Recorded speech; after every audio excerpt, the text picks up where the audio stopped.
لقيت ده اسمه فرن جاهز للفرن ميني كرواسون ده ساده، ولقيت ده برده من المولتو فرن جاهز للفرن ميني باف باستري جبنه بيضه وزيتون.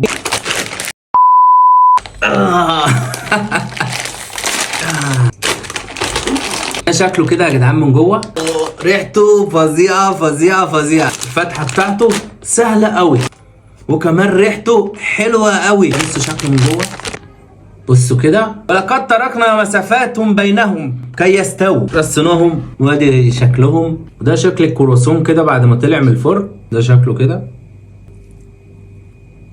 بسم الله الرحمن الرحيم. كرواسون لا حلو، وريحته بقى اتظبطت بقى.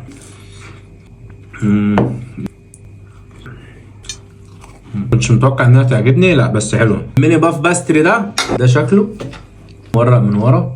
طب ندوق بقى كده. بسم الله الرحمن الرحيم. قبل اي حاجه بقى انا اتاكدت ان المنتج دوت مش مقاطعه، وكان المنتجين دول حلوين ولا لا. بصراحه انا جربتهم حلوين.